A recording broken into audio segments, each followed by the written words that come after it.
بكم في الحلقة السادسة عشرة من سلسلة صندوق الإسلام. طلعنا في الحلقات السابقة قصص عن النساء في حياة محمد. الحلقة السابقة بالذات تكلمنا عن المرأة التي هزمت محمد وتحدته وانتصرت بالحب، زينب بنت محمد التي صممت على زواجها من زوجها التي تحبه وانتصرت في النهاية. النهاردة هنتكلم عن نساء أخريات في حياة محمد. هنتكلم في البداية عن عائشة. برضو عائشة تحدت محمد.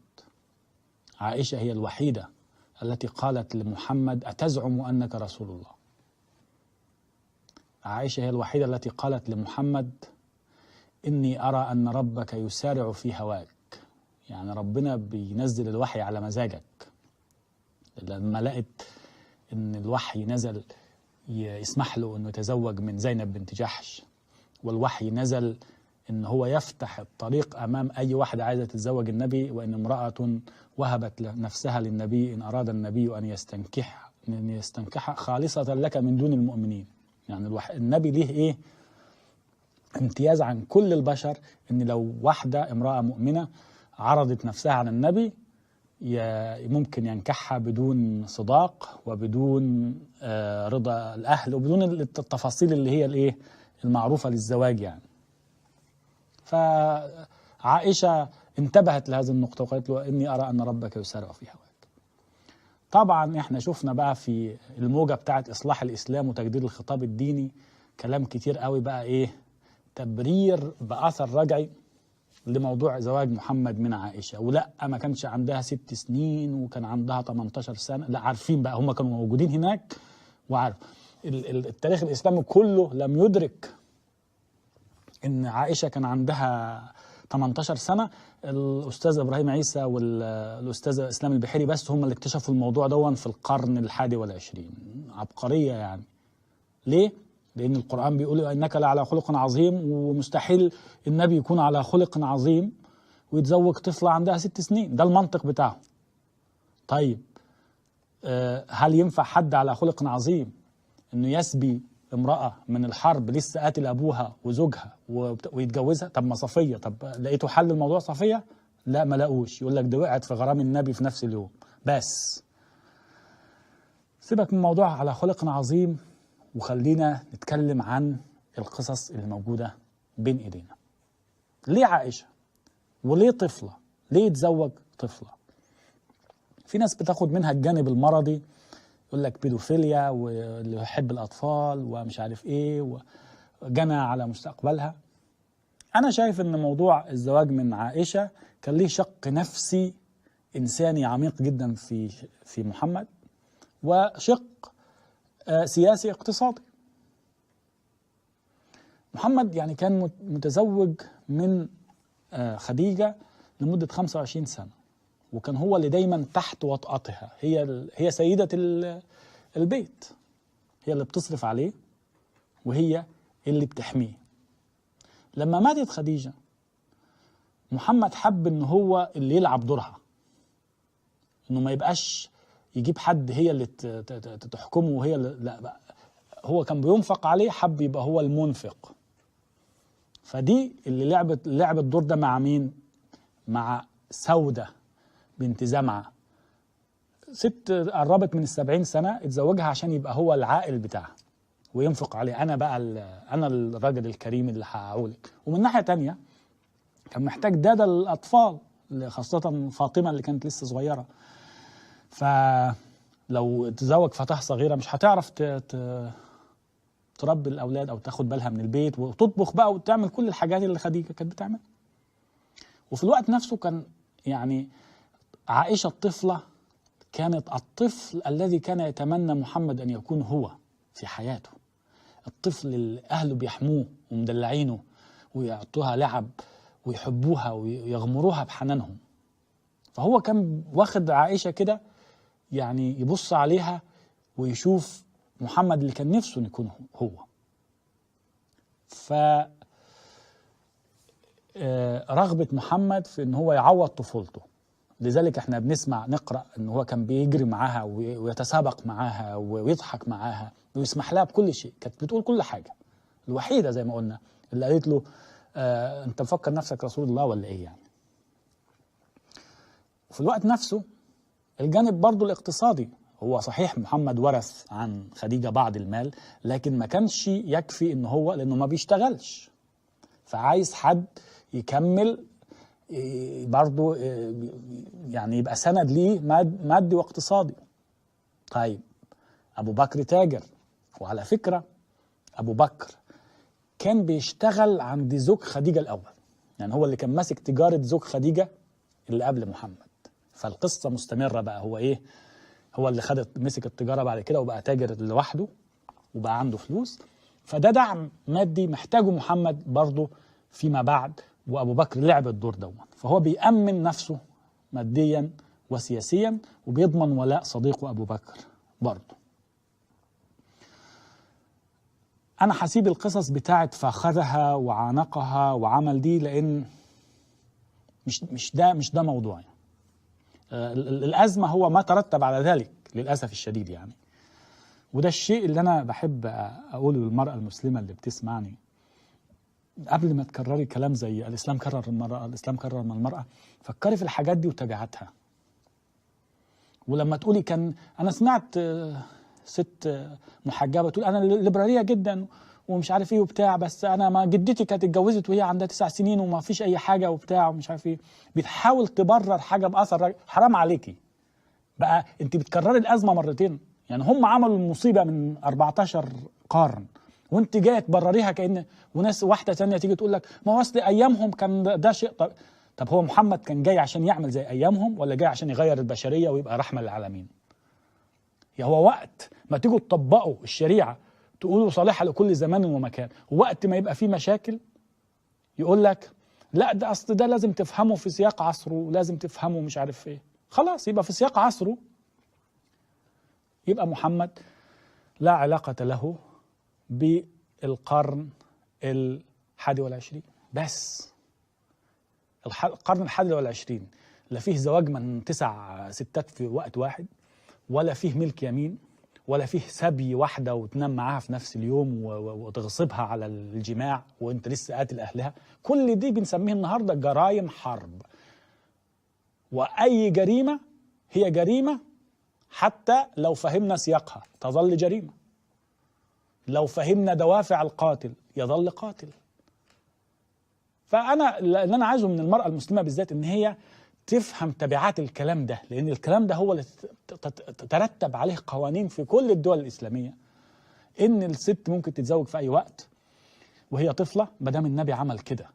وكام امرأة جني عليها.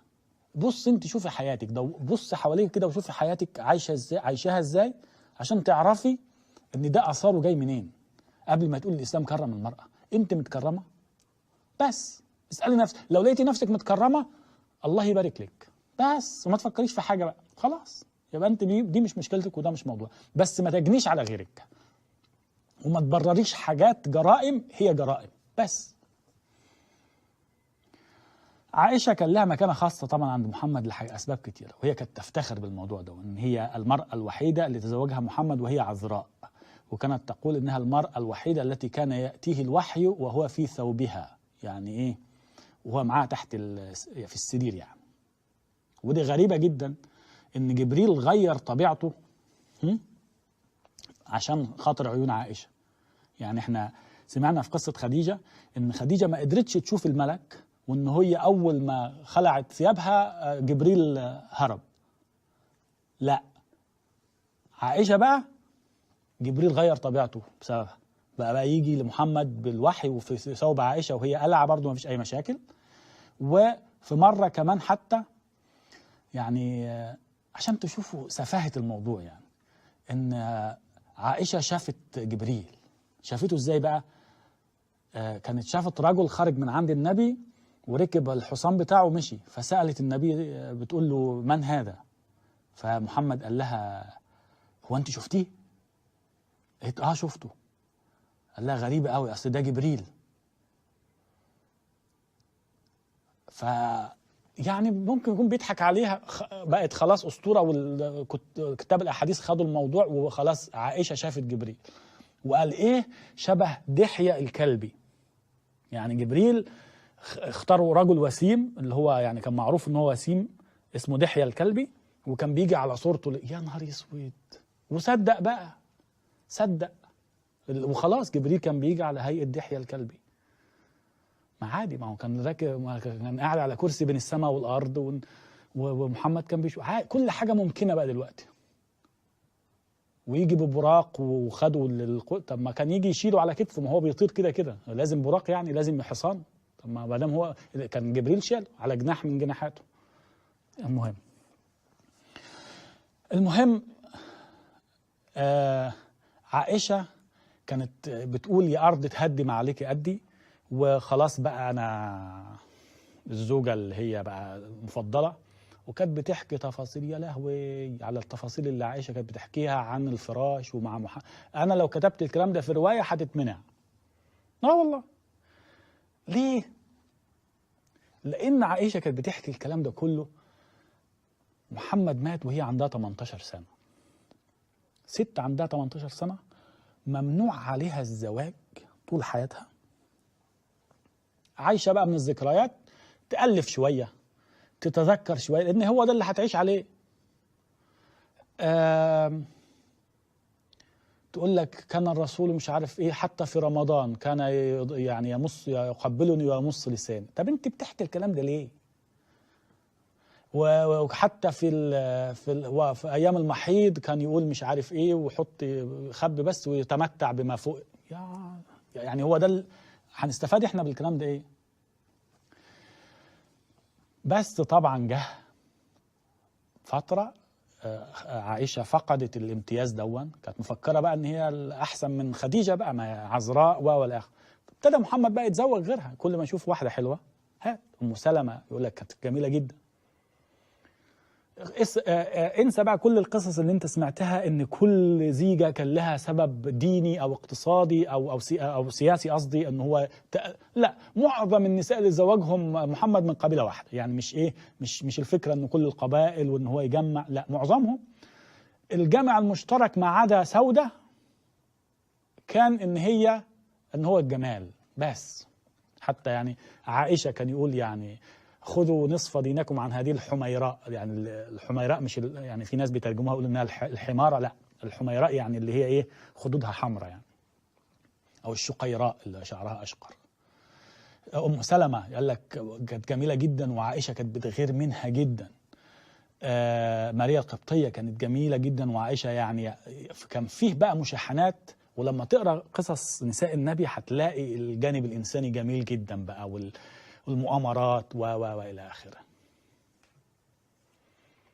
كل الحاجات اللي ترتبت على علاقة محمد بالنساء لسه نساء المسلمين محشورين فيها لحد النهاردة. يعني محمد في البداية كان سايب الموضوع كده يلعب معاهم، يسيب دي تعمل اللي يعني ما كانش ديكتاتور معاهم الحقيقة. يعني كان بيحاول يجمعهم زي الدمى، وعشان ما تسيبونيش، خايف من الوحدة وما بيسيبش حد، ومنعهم يتجوزوا حد بعديه. لكن ما كانش ديكتاتور الحقيقة، لحد ما ابتدوا هو زي الصياد اللي بيصطاد فريسة، وبعد فترة هو اللي بيصير فريسة اللي هو كان بيصطاده. وده اللي حصل معاه مع النساء، ان هو ابتدى يتعب وأزمة، وما بيخلفش من ولا واحدة فيهم. فجاه حديث الإفك الأول، وقبل منه حصلت حاجة برضو ضايقت محمد جدا. إيه اللي حصل؟ كان في واحد اسمه طلحة ابن عبيد الله. طلحة ابن عبيد الله ده كان بيحب عائشة جدا، وقال بهالها بصراحة، قال أنا هتجوز عائشة بعد النبي ما يموت. ومحمد وصلوا المعلومة دي فاتضايق جدا. فنزلت الآية، لأنه شاف طلحة طالع من غرفة عائشة. فنزلت الآية بتاعت إن ذلكم كان يؤذي النبي وما كان لكم أن ولا أن تنكحوا نساءه من بعد. يعني ما تخشوش بيوت النبي بدون استئذان، وما ما تتجوزوش ستاته من بعده، يعني نازله عشان حاجه معينه بس، راح تنازع عليها البتاع ده. جاء بعد كده حديث الافك. حديث الافك بقى ترك ان عائشه وهي راجعه من غزوه تقريبا بني المصطلق او حاجه زي كده مع محمد، فقدت الطريق للهودج بتاعها فمسكوها عند صفوان. المهم طلعت القصه اللي احنا عارفينها دي كلها، لا خوض في الاعراض، احتمال كبير فعلا يكون الموضوع مجرد ان هي طفله بقى وضلت الطريق والى اخره، بس طلع عليها. المهم شيء اثر في نفسيه محمد جدا، ان في 4 أسابيع ما فيش قران، وكله اجمع ان هي خانت النبي مع صفوان، ومنع المسلمين بعدها من الخوض في هذا الحديث عشان ما حدش يعني ماشي.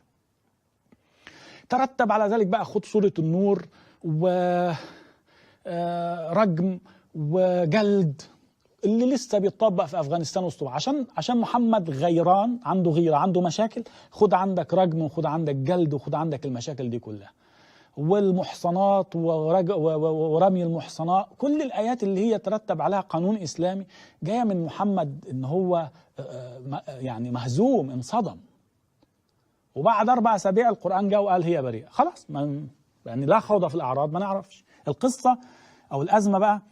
العامل النفسي، تخيل أنت راجل عندك داخل على 60 وطفلة لسه صغيرة 14 سنة يمكن أو حاجة، يعني إيه لسه في ورودة، ما أنت هتشك في نفسك، وما فيش أطفال وما بتجيب لا منها ولا من غيرها أطفال، ما هتشك في نفسك أكيد بالمنطق فكل الحاجات اللي لها علاقة بتحجيم النساء ويتحجبوا وما حدش يعرفهم، ده من نفسية شخص غيران ومريض وخايف. أنت خدت دي بقى إن هي عفة وشرف لا، كل القوانين اللي معمولة وتحجيم النساء والسيطرة عليهم جاية من إنسان غيران مش واثق في نفسه في رجولته. فيطلع بقى أحاديث تقول لك إن النبي كان عنده قوة 36 راجل، واحد تاني يقول لك ده كان عنده قوة 4000. أنت عندك جهاز بيقيس يعني القوة الجنسية؟ إيه ده؟ الحاجات دي طالعة ردود أفعال عن شخص مش واثق في رجولته. مشكلة راجل كبير في السن ومتجوز نساء أصغر منه تعبوه نفسيا. جاء تزوج بعد كده، كان لما يشوف لما بيشوف بنت جميلة يتزوجها، لحد ما وصل به الأمر إلى زينب بنت جحش. زينب بنت جحش كانت مرات ابنه بالتبني، يعني زيد بن حارثة، كان اسمه زيد ابن محمد. فشافها يعني كما تقول الرواية ان هي يعني كانت متخففة في ملابسها، شافها فيعني سبحان الله بسم الله زي الافلام كده، ما شاء الله ما شاء الله.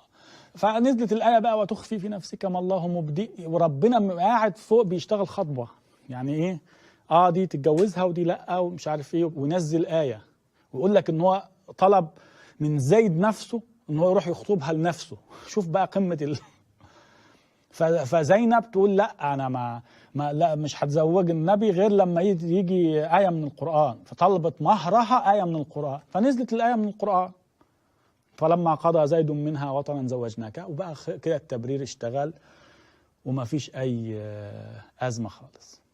فخلاصة القول يعني إن القرآن كان العقل الباطن بتاع محمد، مخاوفه، انهزاماته، انتصاراته، تأنيب ضميره، عايز يعاقب حد القرآن يجي يديله المبرر، عنده مشكلة، كل ده. فقصص النساء في حياة محمد ابتدت تزيد وتسبب له هو مشكلة.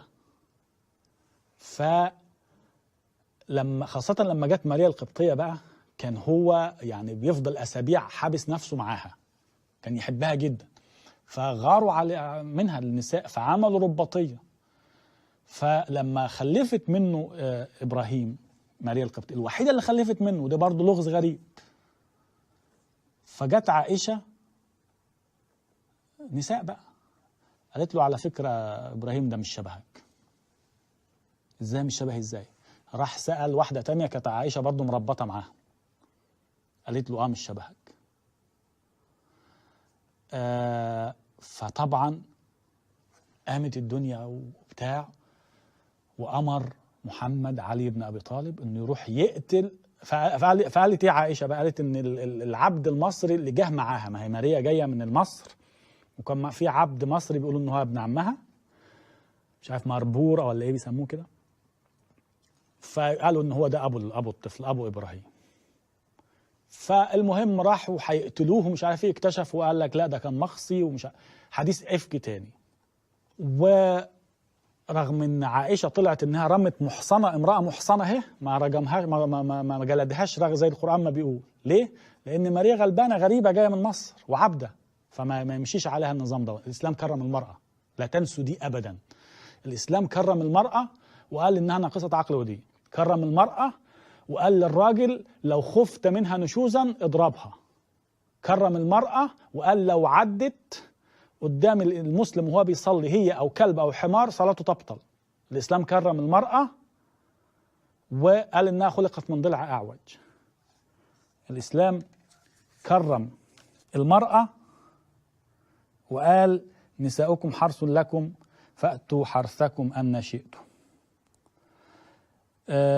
وقال لو حطت عطر تبقى زنت. الإسلام كرم المرأة وقال إيه؟ قال إنها لو نامت مع راجل بتحبه بس من غير عقد زواج تبقى زنت وتجلد أو تترجم وتموت. لكن لو أنت يا مسلم سابتها في حرب وهي متزوجة وهي عندها أطفال، تاخدها تنام معاها غصب عنك وحلال. الإسلام كرم المرأة. نراكم في الحلقة القادمة، هنتكلم بقى عن القرآن وعن المشاكل الكتيرة جدا اللي مرتبطة بالقرآن. تابعونا على قناة حامد دوت تي في وعلى الفيسبوك صندوق الإسلام.